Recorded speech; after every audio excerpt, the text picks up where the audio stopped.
Okay, so I'm going to swap displays. So can everyone see the slides? Yep, we can. Yes, sir. Okay, great. That is tremendous. Okay, well, so today's session is called Brand Footprint for Startups. And my name is Spike Stockdale, and I am a brand strategy consultant. Work on strategy and messaging for mostly tech startups and early phase companies that are coming out of stealth mode and moving into product sales. And so I'd just like to say that this session is brought to you courtesy of the folks at IPRO, who you can find out more about IPRO and talk to the folks from IPRO over on their Discord channel later on. And you'll also find these slides for download over on IPRO later. So what I do in life as a consultant, and the reason that I'm here talking to you today, is I help tech companies define and align their strategy and communications with what their customers need. Okay, and so that may sound like something that everyone should know about, but it isn't necessarily the case. So I think as technologists, as people who are developing product, as computer engineers, that you folks are probably pretty focused on product. So you've maybe got a great product idea, and that product is something that you're working hard on developing. But experience shows that having a great product idea is really only part of the equation. So once you've got a great idea, what exactly is the product or service that you're going to bring to market? Who are you going to sell it to? And even a bigger question, why will these people buy this product? And then also, how will you let them know that this product exists? So as you can see, having a product is a great starting point. And the brand footprint process that I help my clients with, and that I'll be talking to you about today, really helps people answer the rest of the questions that a great product idea creates. So when you're starting out, when you're covering the basics, a good place to start is a mission and vision statement. So I don't know if you folks have heard about mission and vision statements or what you know about them, but typically your mission and your vision are, mission is what you do, like what the company is going to do for a business, and vision is, you can kind of sum it up as, what do you want to be when you grow up? So these things should be at a starting point, kind of your non-negotiables. This is what you're doing for the period that this is your mission and vision statement. I'll give you an example of a mission statement. So Amazon, their mission statement is, we strive to offer our customers the lowest possible prices and the best available selection and the utmost convenience. So that's their mission. They're all about prices, selection, and convenience. But their vision is a forward, that's what they do, that's what they're doing. Their mission statement is forward-looking, to be the Earth's most customer-centric company where customers can find and discover anything they might want to buy online. So we call that aspirational. Now, as part of today's workshop, I'd like each of you to think about mission and vision for the product, for the company that you're going to create to sell the product that you're working on, for your business idea.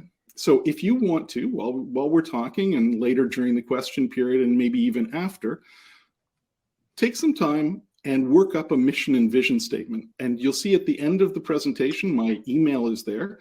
If any of you want any help with your mission and vision statement, or just want an opinion about how effective those statements are, you can email them to me and I'll give you feedback on those mission and vision statements.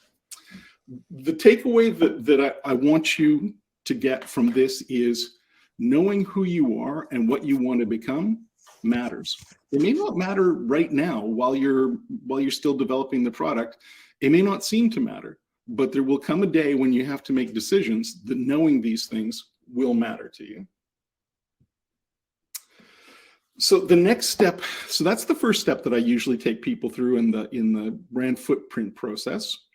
The next step is about products and services. So that's, what is this thing? What are we going to be selling people?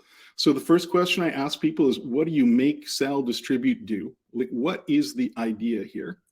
And you'd be surprised how many people have trouble thoroughly answering that question. The second question is, okay, now you know what you make. What category does it belong to? Like, if you've developed a system to manage courseware for e-learning, well, then you are in the LMS category. You are in a learning management system category. So that tells you where you are in the industry. So understanding what category your product belongs to helps you to start doing research on how things work in that category. How do people sell things in this category? What do people buy? What do the competitors look like? All of that kind of stuff. The next question that you want to ask yourself is, in this category, how does distribution work? How do people sell products in this category? That may seem like a crazy question to have to ask, but some marketplaces are very, very complex with value-added resellers and distributors and whatnot, and some are very simple. They're direct to consumer. But understanding those dynamics, understanding who will sell your product in the final analysis will help you to a huge extent in terms of defining your strategy and defining your messaging. Another question, how is it priced? So for early phase entrepreneurs, the question of how is this product going to be priced is usually difficult. Is it priced based on the cost that it costs to develop it plus a margin? Is it based on pricing of comparables? Is it based on notional value that the product might have? Are you going to start by offering it for free? So you need to understand how you're going to price your product, and understanding what the components of cost are and what your components for delivery are and what all the things that affect your price are. They'll help you understand what your margins are. And once you understand your margins, you can understand to a certain extent how much you can afford to invest in marketing, in advertising, in all of those sorts of things. If you have very narrow margins and low volumes, you do not have a lot of money to invest. Finally, one of the things that I always ask people right off the bat, once we start working on a brand footprint, this is a product, it's going to become commercial. You have to have sales targets. What are your sales targets? And are those sales targets a huge, like if you're starting at zero, obviously everything's 100% growth. But if you are starting at a certain level and you need to go to the next level, what will you need to put into place to be able to enable that kind of sales growth?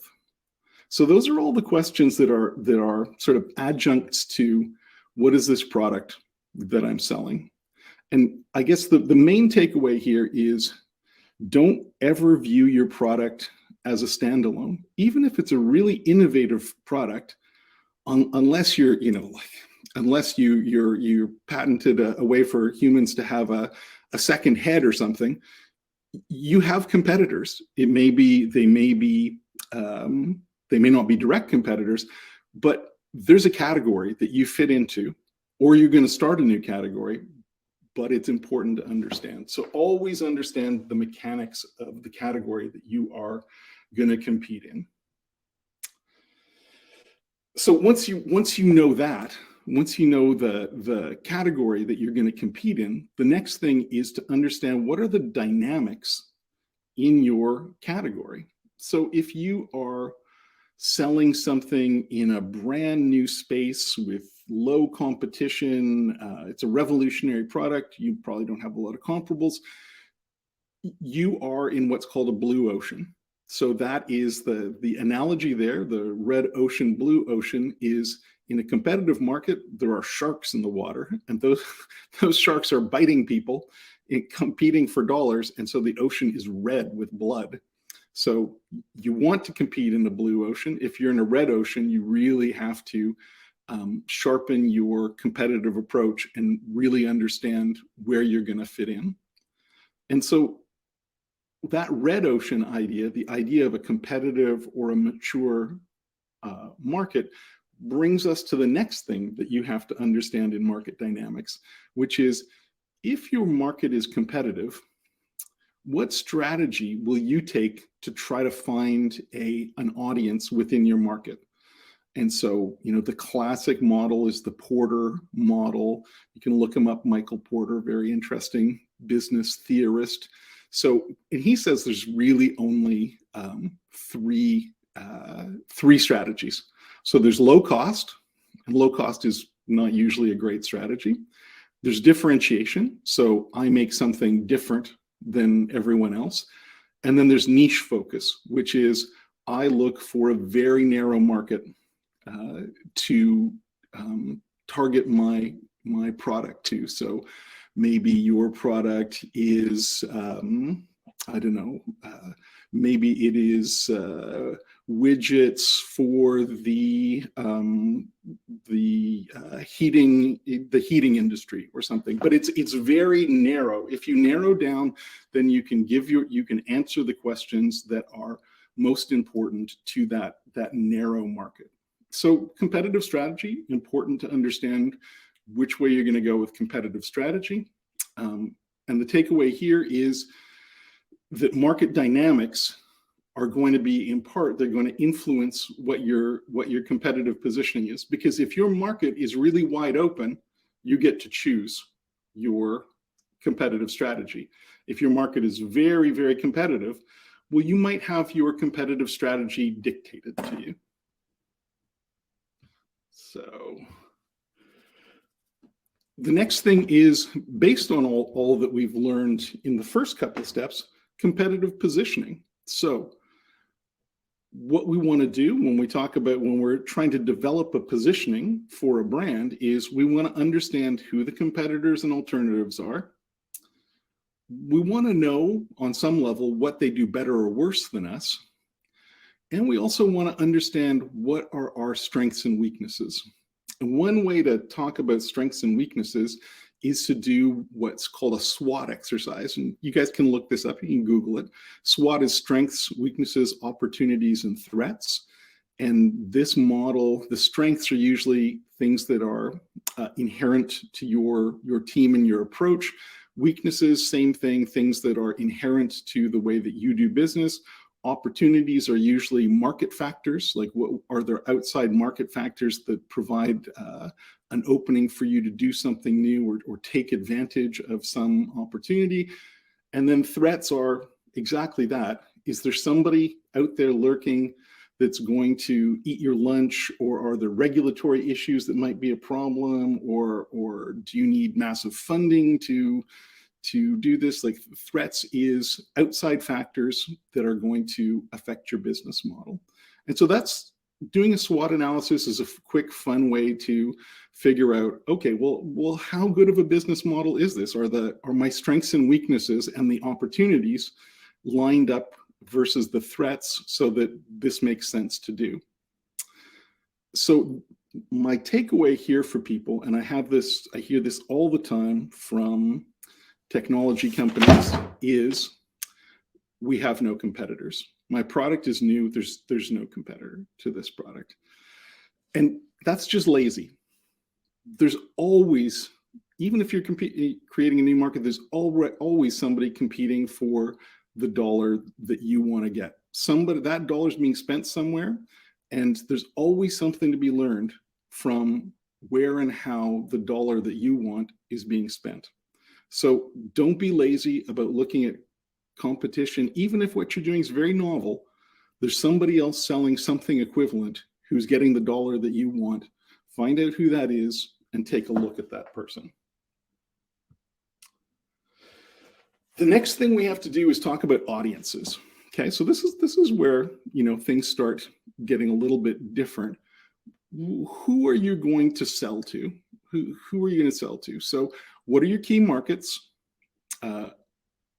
What do you like? Who do you have to sell to make a sale in those markets? So typically we understand that a sale is never made to one person. So you might, this might be some new territory for you guys, but think of it, the classical model is influencers, gatekeepers, and purchasers. So the influencers are the people who, certainly in a B2B model, are the people who kind of discover your product. The gatekeepers are the people who can prevent a client from, a B2B client from buying your product. And then the purchasers, they're the people with the end buying decision power. So when you understand who all the people in the sales chain are, then you understand a little bit better how you have to develop messaging to reach all these different audiences. And so part of this understanding is to develop what's called a persona. So a persona is, if you've identified influencers, gatekeepers, and purchasers in your process, what is the persona of each one of those groups? Like, who are the influencers? Who are the gatekeepers? Who are the purchasers? Maybe you are selling, again, we'll go back to a learning management system. You're selling a learning management system to corporations. So the influencers might be the people in the training department. They might do the research and figure that out. They might have to run their decision past the folks in the IT group. So they would be the gatekeepers. And then the final purchasers might be the COO, the chief operating officer, if it's a big ticket purchase. So you want to know what makes each one of these buyer groups tick. What motivates them? What are they afraid of? What do they want? You have to understand their persona. So, and the takeaway there is different stakeholders have different drivers. Try to understand all the players in the purchase decision. Now, this is, for me, the real heart of what we're talking about today, which is customer problems solved. Where most product-oriented companies break down is they want to sell you a product. But what clients want is they don't want a product. They want to buy a solution. They are buying a solution to a problem that they have. Every great product solves a problem for somebody. That's what makes them want to buy it. So the first thing you have to ask yourself is, what problems does my product solve for its clients? And then you want to define these things you want to define them, like, use the customer's voice to define them. Say, I have a problem with this. And then you want to answer that challenge. You want to say, my widget does this that solves customer problem A. And then the last thing that you want to do that's different than what a lot of entrepreneur-led companies do is you want to back up your claim. So you've identified a problem, you've identified that you solved the problem. Now you want to back it up with some kind of proof statement. So a KPI, a key performance indicator that backs up your claim. And so you have to dig deep and find out what facts back up the claim that you make for solving this challenge. And if you can do that, if you can define a customer problem or two customer problems or three customer problems, if you can clearly tell people how you solve these challenges, and then if you can back that up with proof, then you will have the basis of a successful strategic positioning. Okay, so my takeaway for here, and this is maybe the central part of everything I want to say today, is stay laser focused on what customers want to buy, not on what you want to sell. And that may sound like, I don't really understand that, but you're not selling a product. You're selling a solution to problems. I'm going to keep on moving quickly because we have a very short time for this presentation today. The final sort of step that we're going to go through today is communicating customer value. So this is kind of the last part of defining your strategy. So the first thing that you want to do is come up with a list of your key client-focused benefits. What does this thing do? So this is a little bit different than the problems. This is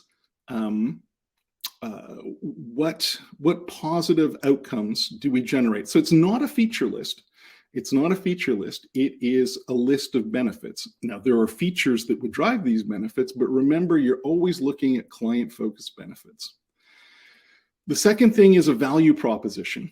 You need to come up with a value proposition. So what's a value proposition? It is kind of an equation of your features and benefits and what end state do the features and benefits generate for you. And so I wrote one just before we started our presentation. I'll read it to you. So imagine there's a new model version of Air Jordans. So the Air Jordan 50 uses revolutionary Jordanium technology to help athletes run faster, jump higher, stop quicker, so they can outcompete the competition. So that's a value statement. So it's our product has a feature that generates, that has X, Y, and Z benefits, and that creates an outcome. And the outcome is outperforms competitors. So you understand? So you're always looking to define what your features and benefits generate as an end state. That's what a value proposition is.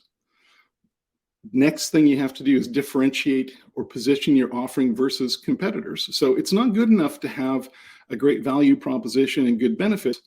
Why are people going to choose you instead of someone else? So always think about yourself in terms of positioning and differentiation. And then the last thing that we really need to talk about is breaking down your product in terms of ROI.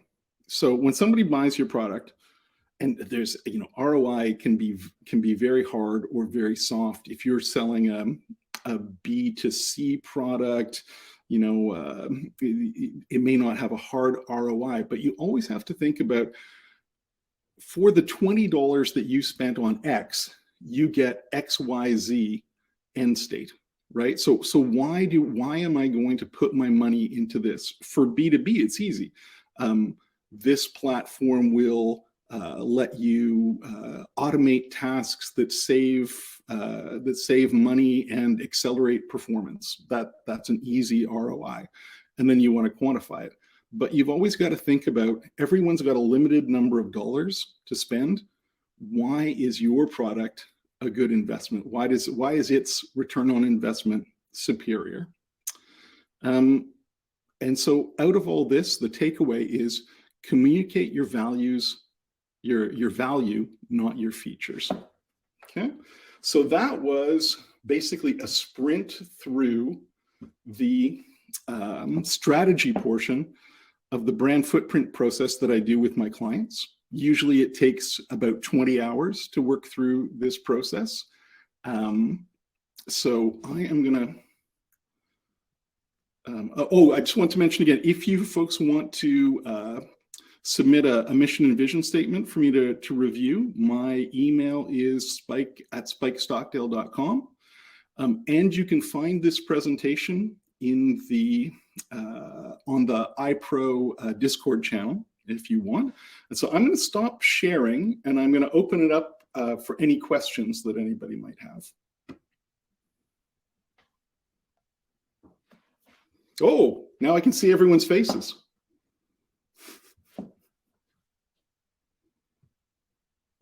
If you have any questions, you can always unmute yourself and then ask a Spike. Or you can always just leave a message in the chat. Yep.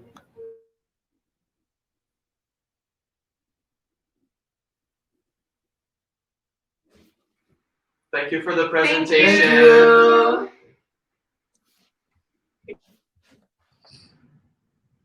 You stunned everybody, Spike. It was a lot of talking really fast. It was a lot of fast talking. Everybody is speechless. So maybe I'll ask you guys some questions. So how's everyone finding the competition so far?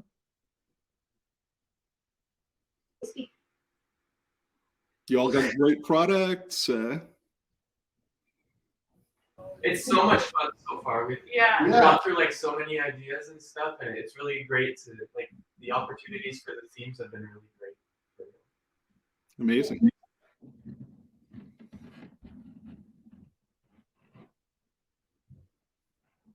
So now you folks are all in the computer sciences program, or this is like a cross-functional competition? Yeah, it's a cross-functional competition. So there's a lot of people from different fields in engineering or in computer science. Okay. All of the participants are joined in various So things. are any of you folks taking marketing courses while you're doing your technical training? I took some marketing course in my first year. Good. As an option. Yeah. So my advice to you folks is I work with 20 companies a year, usually led by technical people, usually startups with some very new innovative product. And the thing that they say to me most frequently is, man, I wish I had taken a marketing course or two. I wish I had some background in this. So my advice from me to you is, while you're still at school, take advantage.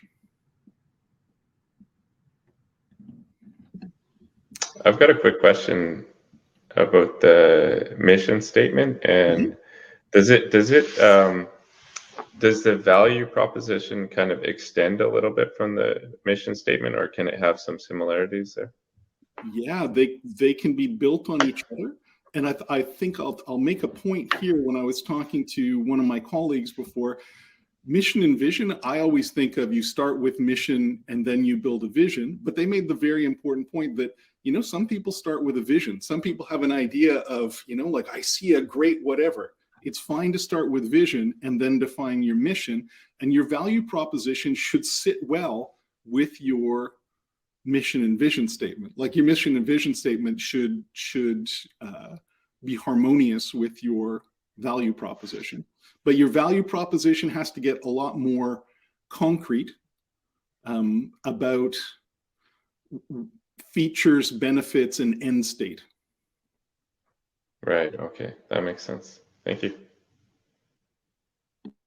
We have a question, Spike, in the chat if you want to go ahead and read it.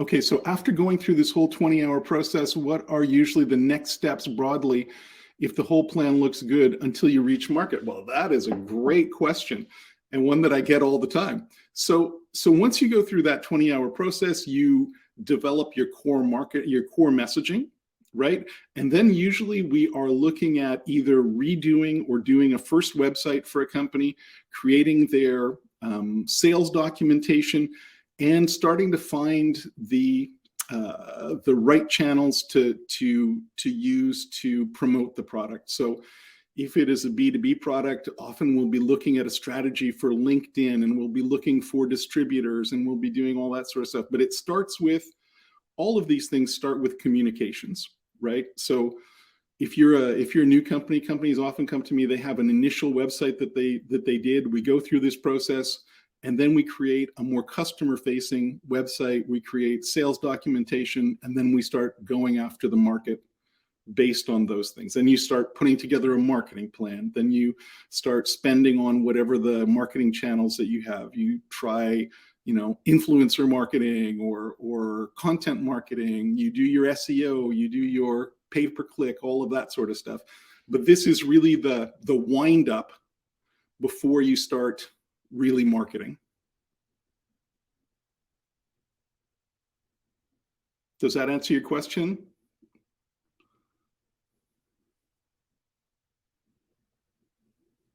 Perfect. Anyone else?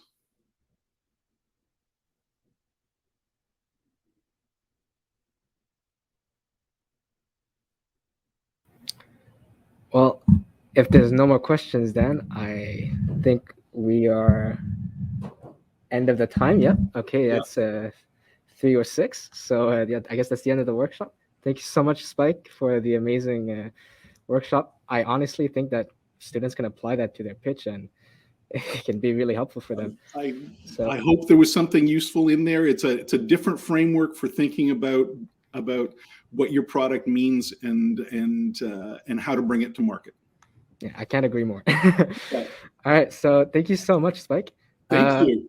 If you're looking to maybe talk with IPRO, Yeah. you can always look forward to the networking event where Yeah. Pierre Chamberlain, Roland Gasper, and I don't know if Spike will be there. I don't know, but Probably not. But Pierre is a longtime practitioner of the brand footprint, and he's an expert on all this sort of stuff. So any of you who are still with us, pick Pierre's brain. He knows more about startups than 10 of us put together. okay. So if you want to talk to Pierre, you can just go ahead and join the networking event on Bramble, and then just Great. good luck on your Thank you very project. much. Thanks for everyone who came. Also, we have another workshop from Women in Engineering. So if you want to go ahead and check that out, you can go to the sessions tab on Hopit and then click on the Women in Engineering workshop. All right. Thank you so much, everyone, and good luck. Thanks. Thank you.